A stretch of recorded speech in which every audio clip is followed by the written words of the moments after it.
Thank you for joining me today to explore the festival theme, caring for self and caring for others. My name is Anna. I have been ordained as a Tibetan Buddhist nun and practice Tibetan Buddhism for more than 30 years, with the extraordinary guidance of the renowned Tibetan meditator and scholar, Venerable Geshe Acharya Thupten Lodin, who is just behind me. I have also had other hats along the way, an inspiring work life on social issues, as a mother, and more recently and delightfully as a grandmother. Nowadays, I share my time between volunteering for the centre, supporting my son who has a small regenerative farm in Gippsland, and when I get some time, some writing. So, caring for self has become very important in this era. Be gentle with yourself, so many people have started saying to each other. So what does that really mean?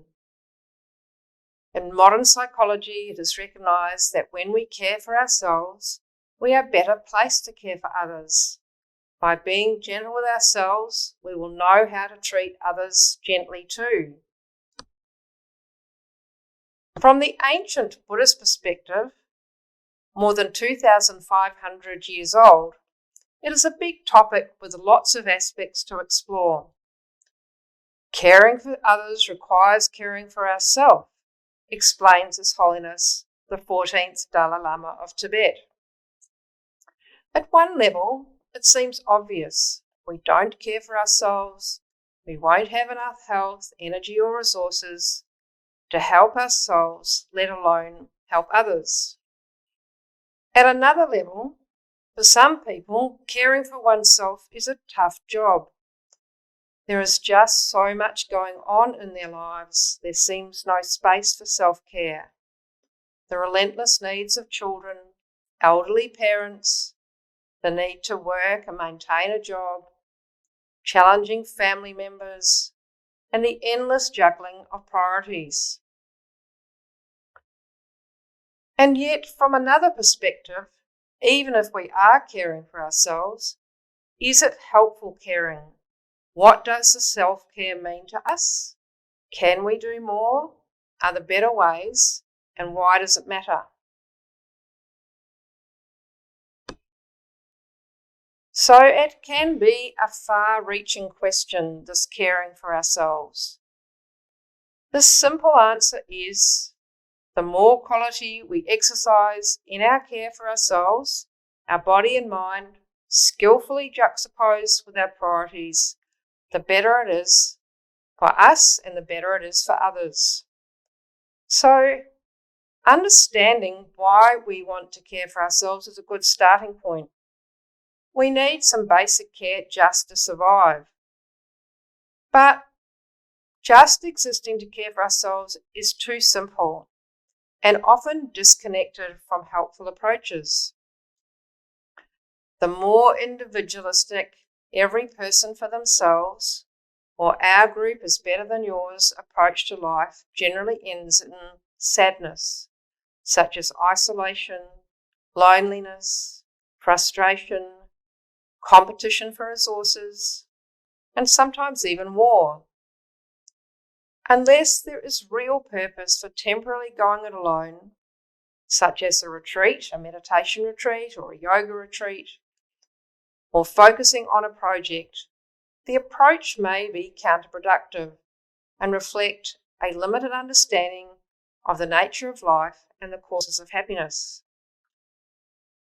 Here we can touch on the notion of our interdependence, and here we find a deeper, more logical, profound, and helpful rationale.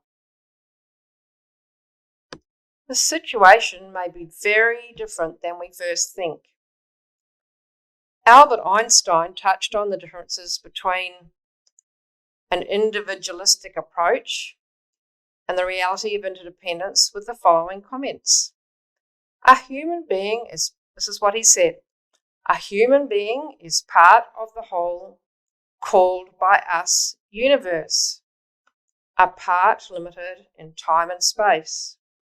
He experiences, or she experiences themselves, their thoughts and feeling as something separated from the rest.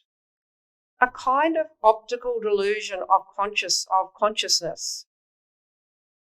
This delusion is a kind of prison for us, restricting us to our personal desires and to affection for a few persons nearest to us. Albert Einstein goes on to say, our task must be to free ourselves from this prison by widening our circle of compassion to embrace all living creatures and the whole of nature in its beauty. So what he's saying is that by our nature, we need to expand beyond just our own self-interests.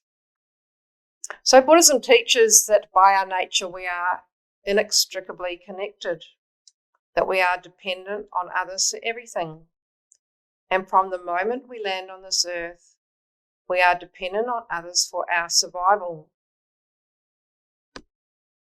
We might have this feeling that we are separate in our own bodies and in our own mind. But if we think about it, as babies, we simply won't survive without the support of our mother, or at least a mother-type figure, for milk, for nutrients, cleanliness, learning to walk and talk. As we grow, even as adults, we are dependent on others for literally everything. Who made the products in our supermarket? Who sold them to us? Who set up our workplaces? How do we get roads, rubbish, removal, houses, and so on? Of course, others. So on our own, completely independent, very little, very uncomfortable, and virtually impossible. So irrespective of how independent or self-sufficient we might feel, when we're full of energy and youth, we are in fact born helpless and often require assistance when we're sick, when a major event has occurred in our lives, and then for care in our older age. At least in this most basic of senses, we need other humans.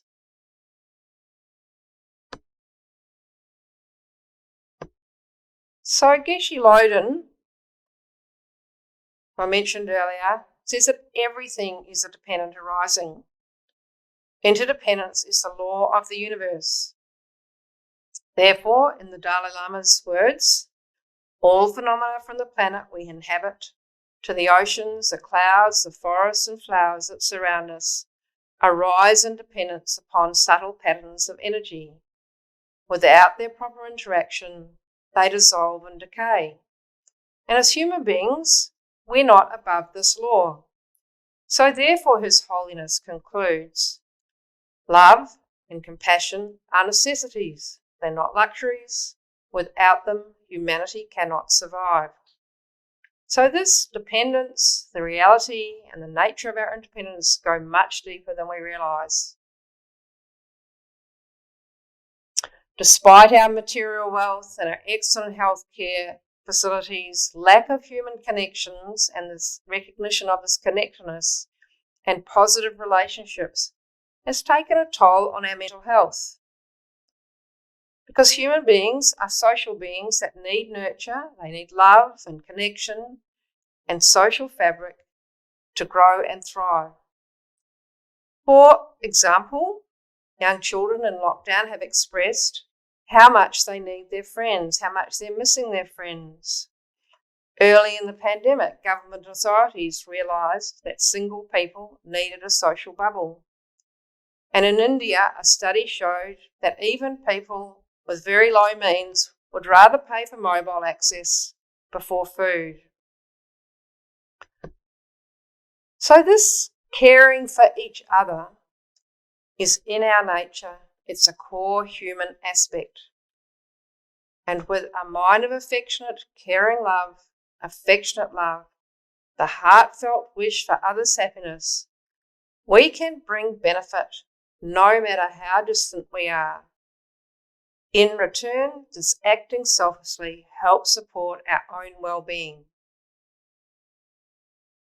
And conversely, the wrong kind of self-focus always leads to suffering, such as the suffering of selfishness and self-indulgence, the suffering of pride, the suffering of loneliness, the suffering of isolation, and the suffering of too much competition. So therefore, it is useful to understand the best kind of care for ourselves. And here is where the methods of Mahayana Buddhism have a lot to offer. When we care for others, we also need to care for ourselves, gently caring for ourselves with good food, beneficial activities, patience, rest, and a happy mind. The most stable and peaceful mind is the mind that cares for self and cares for others. So there's more than one reason to become a compassionate person. So it's probably the most self-serving of altruistic behaviours, His Holiness the Dalai Lama has joked. If we're going to be selfish, practice the best kind of selfishness, he advises. So by helping one another, one is actually helping oneself. Compassion leads to happiness. It is an effective antidote to anger and fear. The practice will lead to peace of mind, a feeling of oneness with others, and there is even evidence emerging that it will create a robust immune system. So there's an American researcher who has done a lot of work on studying compassion, and her name is Dr. Emma Seppala. And she says a finding from a new study, she collects all the studies that are going on, and she says a finding from a new study on a large population at the University of Buffalo found that compassion may protect against stress because it is so pleasurable. Another study at the University of Michigan discovered that people who engaged in volunteerism in fact live longer than their non-volunteering peers, if their reasons for volunteering were altruistic rather than self-serving. Another reason compassion may boost our well-being is that it can help broaden our perspective beyond ourselves. Research shows that depression and anxiety are linked to a state of self-focus, a preoccupation with me, myself, and I. When we do something for someone else, however, that state of self-focus shifts to a state of other focus. So therefore we can conclude that modern science is catching up with the concepts that the great Buddhist teachers have taught for thousands of years. When we care for others, we care for ourselves, as shown in the great Mahayana Buddhist concepts of great love, great compassion, and bodhicitta. Exploring the truth of love for ourselves, our own well-being, and each other is an essential Dharma teaching. The benefits of compassion and compassionate actions are manifold. Such acts and behaviour open us up to experiencing life more deeply, more meaningfully, and more emphatically. It expands the scope of our identity and broadens our perspective.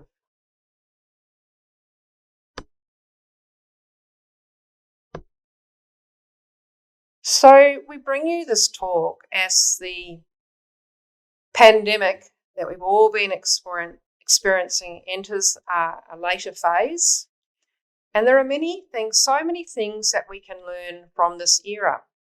Universal truths, but in so-called normal times, not quite so obvious. All are closely linked to this topic of caring for self and caring for others. Firstly, we have seen so clearly the nature of impermanence. Buddhists have been emphasizing the value of understanding impermanence for centuries. Who at the end of 2019 could possibly have seen what was to come? A 2 or 3 or 4 year global pandemic. Who would have foreseen months of lockdowns, the fortunes of every single person changed in some way, for many beyond their imagination? We think that life is predictable, but it never is. The humorous comedic saying, "expect the unexpected," has never been clearer in our lives. Everything is impermanent, nothing remains the same. And if we remember this truth, then it does make the constant changes that happen around us much easier. Everything is impermanent. We do not know what is coming. And then we all stay more stable and more relaxed, knowing that change will come. It is definitely possible. It is the nature of life. Secondly, our interconnectedness. We are inextricably interconnected, as we talked about a short while ago. But again, it is not obvious most of the time. We talk about 6 degrees of separation in the West, but don't necessarily see it. Now 7.6 billion human beings watching a virus sweep the world saw firsthand that we are deeply interconnected. Thirdly, our fundamental similarity. Nobody wants suffering. Everyone wants happiness and well-being. That was again so clear as the billions of people across the planet experienced or watched similar forms of suffering, the loss of family members, their own well-being, their freedom, their income, tremendous anguish and anxiety and fear. This was so clear as billions of people expressed their wish for the pandemic to end and for life to return to something more normal. And that story is still playing out. So this is a fundamental truth of Buddhist practice. Everyone wants happiness and well-being, and nobody wants suffering. So Dalai Lama has explained compassion is the key in this current scenario. The pandemic has acted as an equalizer, he explained. The virus has not discriminated or played favourites along the lines of class or colour or race. So by showing compassion to our fellow human beings, paying heed to their needs, alleviating their suffering, sharing their loss, we can defeat the invisible microorganism that is testing our resilience and tenacity, he explained. As the medicines and vaccines heal the body by acting as one family, as His Holiness puts it, by being compassionate, we can regain our sense of safety and shore up our mental health. There is a marvellous story of a monk that His Holiness tells. He met with a Tibetan monk who had been a political prisoner. The monk told His Holiness that he was very frightened in prison as he was being tortured. His Holiness responded with much empathy and asked for detail about the monk's time in prison. His Holiness was very surprised when the monk explained that he was frightened of losing his compassion for his captors. That is a remarkable mind. This kind of thinking can apply now. It's a difficult time for everyone. Let's retain our compassion, even if others are seemingly difficult. Everyone is suffering at some level as a result of the pandemic. So how do we go about developing more of this compassion? Geshe Loden says to develop compassion, we first reflect on our own suffering, how much we want to be free of that suffering, then recognise the suffering of our close family and friends and how much they also want to be free of it. Now we extend that reflection to animals and insects and birds and all living beings. We strongly wish for all their multitude of sufferings, such as heat, cold, emotional afflictions, birth, death, aging, ill health, losing what one has, not gaining what one wants, and so on. And we think, how marvellous if I myself, all of my beloved ones, and all living beings are completely free from any form of suffering. With this kind of loving kindness, we will feel close to all living beings and think of them as dear and precious, in the way that a parent thinks of their children. The parent will do anything to ease the suffering of their child. There are so many stories of great compassionate meditators and teachers who have trained themselves in love and great compassion. And one great teacher of the past his name was Chandrakirti, and he varied the traditional Buddhist journey, and he chose to raise compassion first.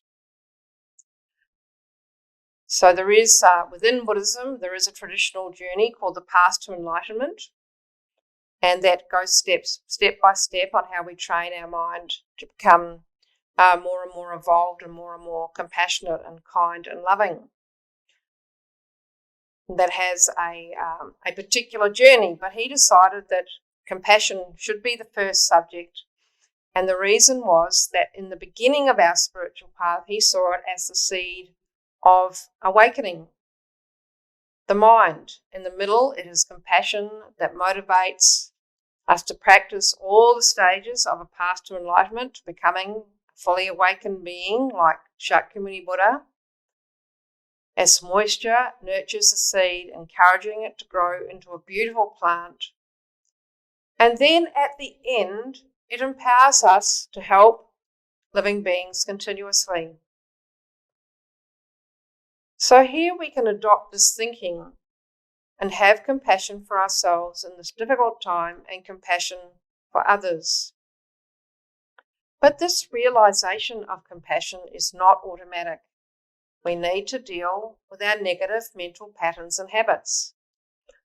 It can be much easier to have anger towards the negative qualities of our friends and family rather than patience and compassion for their suffering. So this is where we can adopt the training of a course such as a Path to Enlightenment course to find new ways to view and interact with the world.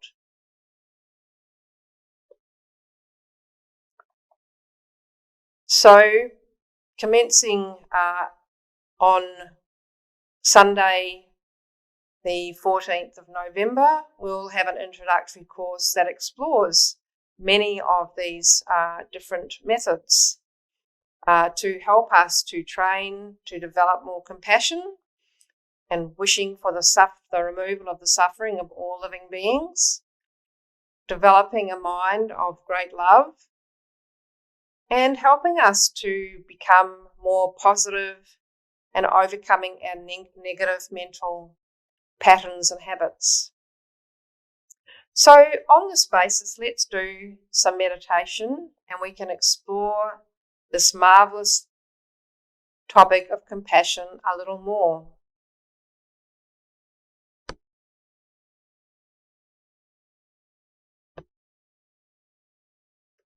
So first of all, we will get comfortable.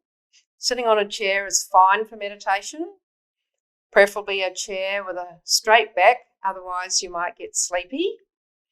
We're sitting on the floor, there's no need to attempt a lotus position. Easy crossed legs is fine.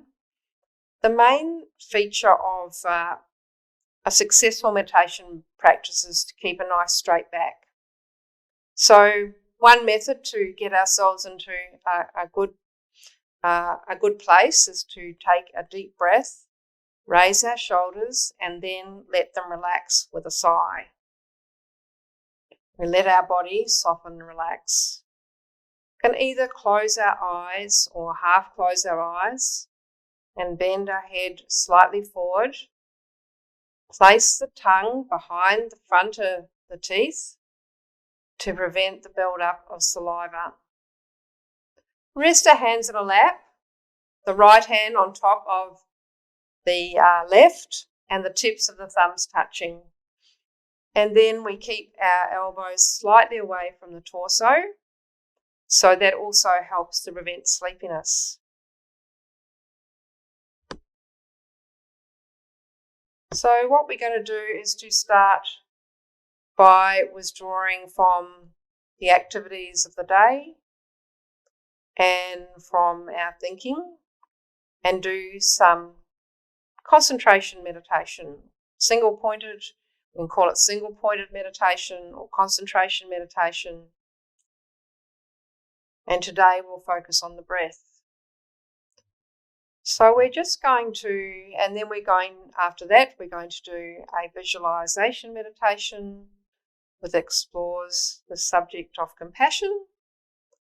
And then we'll do a visualization of Shakuni Buddha. So we'll begin by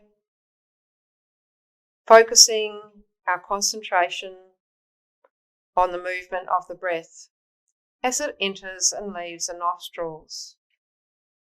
If you prefer, you can focus on the rising and falling of the diaphragm. But once you've selected the place where you would like to focus on the breath, it's recommended you stay with that form of observation. So then we clearly identify the object, the mere sensation of the breath, in and out of the nostrils, or the rising and falling of the diaphragm.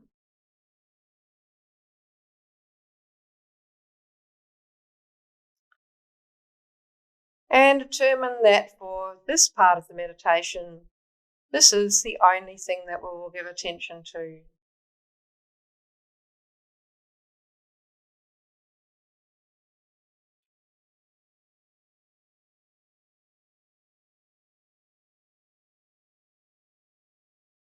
All of our other thoughts about the talk or about the day, about any worries, plans for the future, daydreams, feelings and sensations are mere distractions.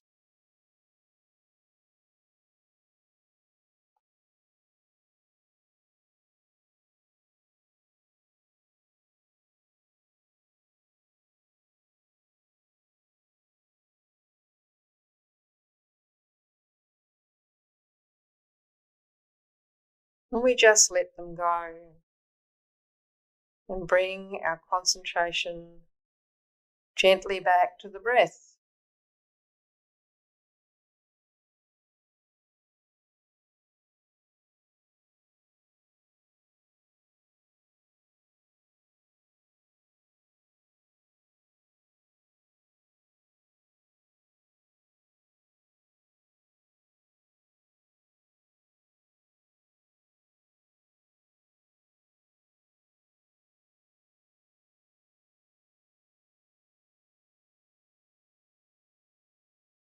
We find that we are becoming a little sleepy or distracted, we have thoughts or sensations, we don't get too concerned about this. We just bring our concentration gently back to the breath. We sharpen, if we're sleepy, we sharpen our concentration. And take the opportunity of this very precious moment to take some time out from our busy lives and from our busy thoughts to just create some spaciousness by focusing on the breath.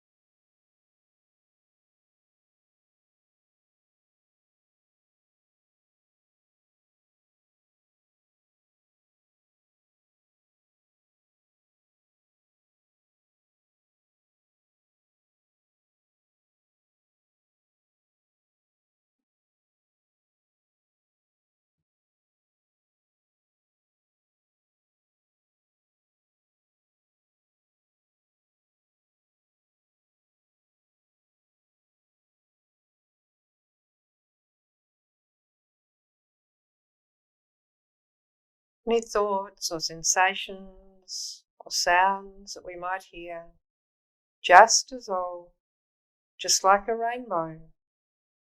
Or we can observe them like passing clouds in the sky. Just letting them go and gently bringing ourselves back to the breath.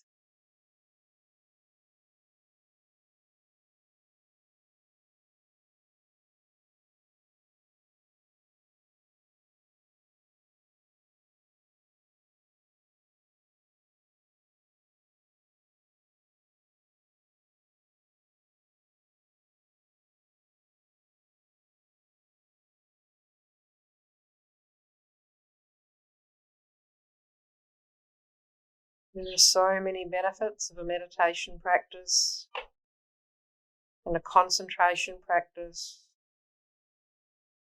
More clarity, more calm, easier decision making, more peacefulness, more enjoyment, more relaxation, and so forth.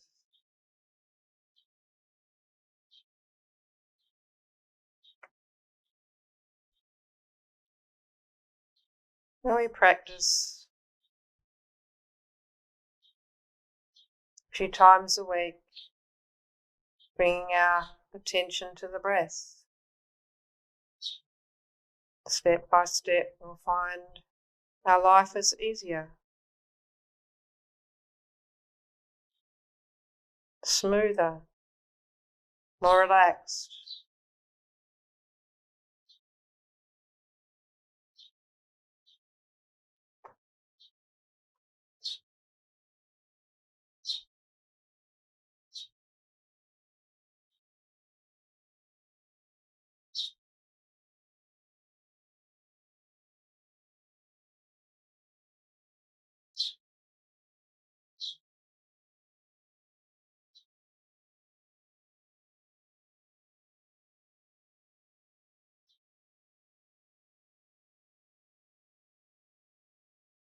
So now we're going to change our object of concentration. We're just going to shift our focus to the out-breath. And as we breathe out, we're going to visualize that we breathe out all of our problems, our unhappiness, and our suffering in the form of black smoke or black light, which simply disappears into the ground. This black smoke or black light represents any sickness, any causes of sickness, any worries, any tension, anxiety, anger, agitation.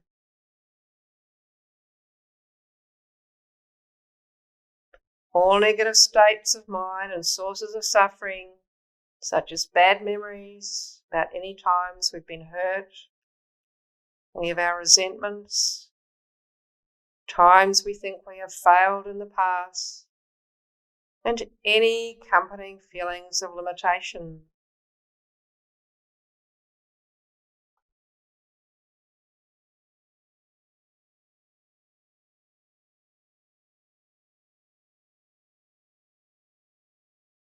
Each time we breathe out, we see all of these sources of suffering leaving our body and mind until they are completely cleared,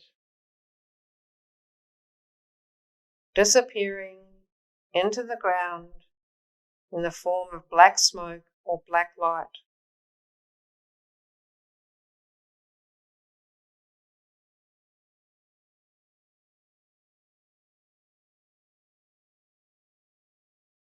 Step by step, we feel our body and mind becoming lighter and clearer,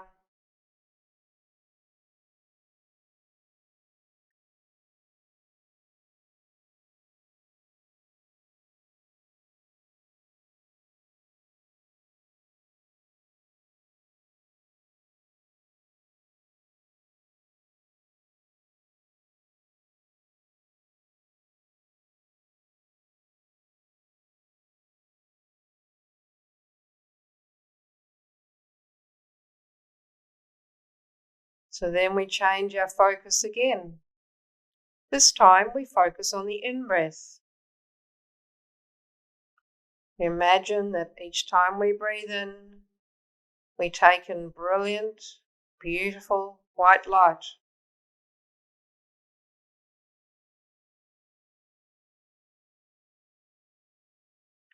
This beautiful, radiant white light appears as white light, but it is in actuality all good qualities we can imagine, the causes of happiness, such as joy, good health, long life, and all positive states of mind, such as patience, generosity, compassion, concentration, love, and wisdom.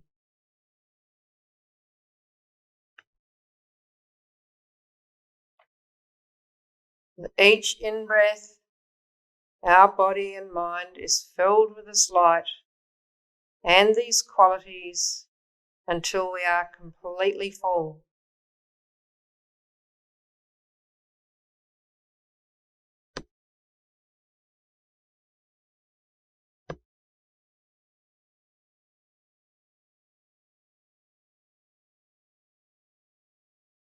Now we imagine sending the same light to all those we love, to our friends and our colleagues, people in our street and our suburb, our city, our state, our country, and then to everyone throughout the world.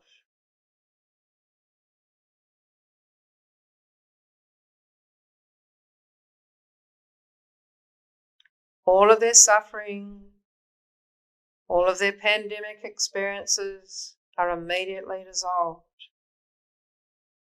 And all of the world's 7.6 billion people are filled with beautiful white light and gain the resultant joy and happiness.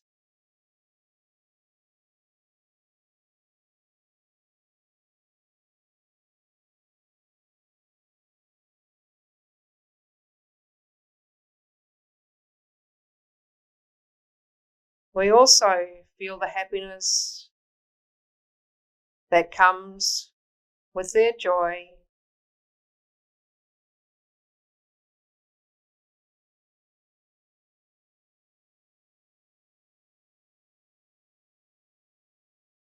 We maintain this feeling for as long as possible.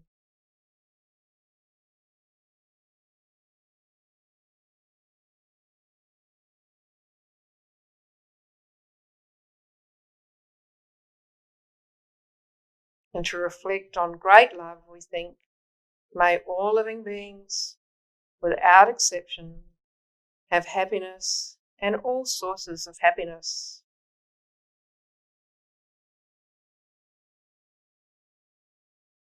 May they be filled with peace and love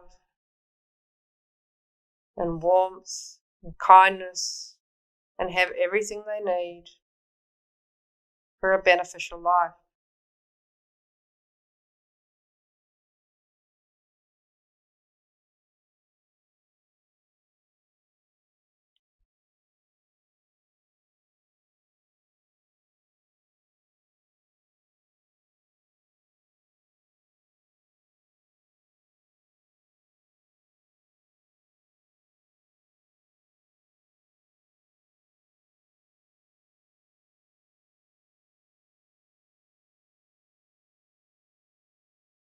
Then we can think about the founder of these teachings, Shakuni Buddha. So through meditation and contemplation, Shakuni Buddha was able to discover how to perfectly care for self and care for others.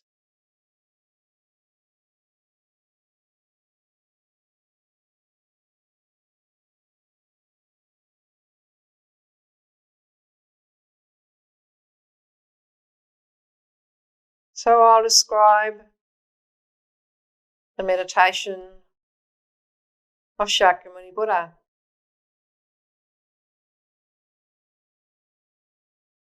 Visualize in space the level of our forehead, not too high and not too low. A beautiful throne in the nature of light, supported by 8 mighty lions.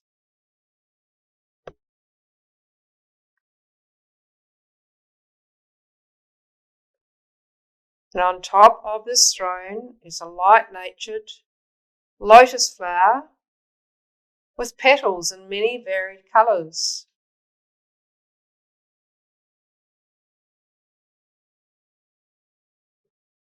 And then on top of this throne is a moon cushion, a beautiful cushion, the colour of the moon. And on top of this is what is called a sun cushion. And both of these are very beautiful in the nature of light. The moon cushion represents love and compassion, and the sun cushion represents wisdom. So sitting on this throne, lotus, moon and sun, is Shakuni Buddha. His body is golden coloured in the nature of light. His right hand rests on the right knee in an earth-touching gesture. His left hand rests in his lap, and he holds a bowl filled with nectar. He wears saffron-coloured robes of a monk, and his body is composed of light and is near translucent.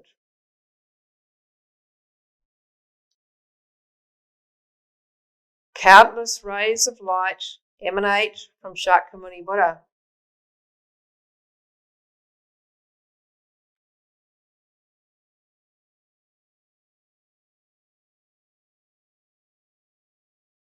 At his heart, we visualize a small lotus, and that has a sun disk on top. And on top of this is the blue seed syllable Hume, H-U-M. Shakuni Buddha is surrounded by so many other highly realized beings, Buddhas and Bodhisattvas, great teachers, and so forth.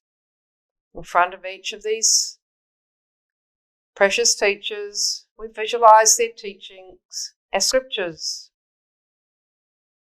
in the nature of light resting on tables. These holy beings look favourably on us and are smiling gently. And we reflect on their qualities of kindness and meditate as follows.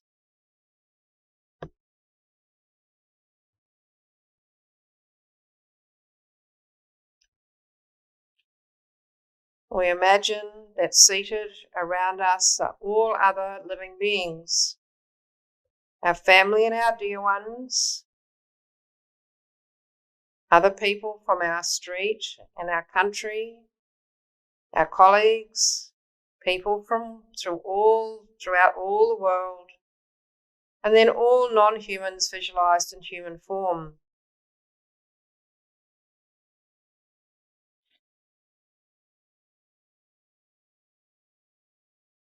We visualize that nectar and 5 different colour lights emanate from Shakuni Buddha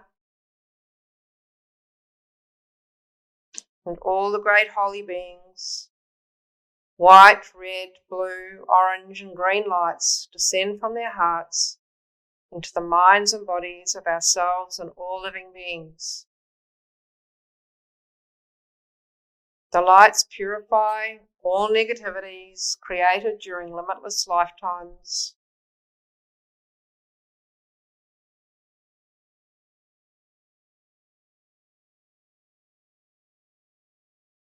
such as anger, pride, miserliness, jealousy, and so forth.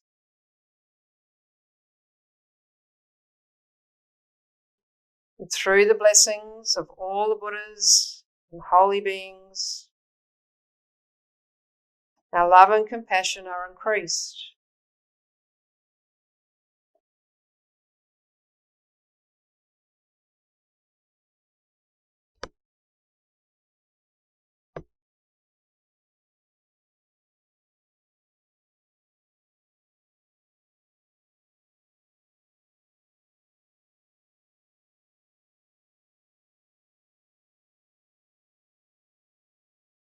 And we think,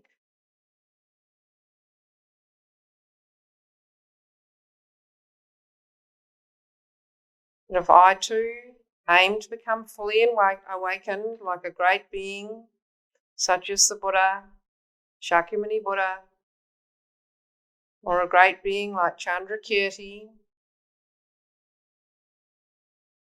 or His Holiness the Dalai Lama,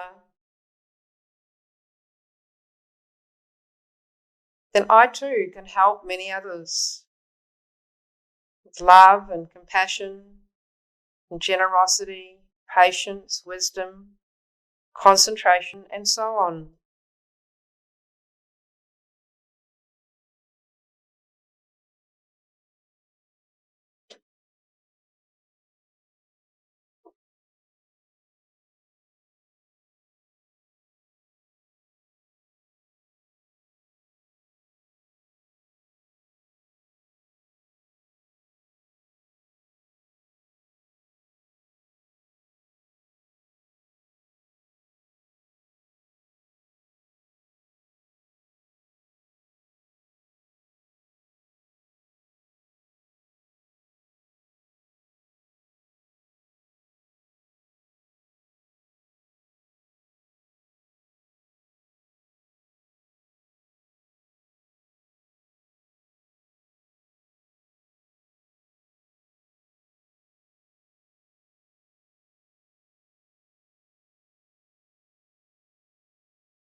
So when you're ready, you can release your concentration. So next weekend, we will begin a 4-week course that will explore aspects of care for self, care for others, and the teachings of Shakuni Buddha, who investigated the nature of the mind and became a fully awakened person. His amazing and remarkable teachings will explore topics such as impermanence, karma, love and bodhicitta, and the 6 wonderful qualities of pure generosity, patience, ethics, concentration, joyous effort, and wisdom. The course book will be Meditations on the Path to Enlightenment by the great meditator and scholar, Venerable Geshe Acharya Thupten Lodin. So if you would like to join the course, it begins at 1:30 p.m. on Sunday the 14th of November, and will go for 4 weeks. You're welcome to join one session or all 4 sessions. Whether we are able to, at this stage it'll be an online course. If we are able later to open up the centre for people to visit, we'll keep you advised on the Tibetan Buddhist Society's website. So thank you very much for joining me today, and wishing you all very well. Thank you.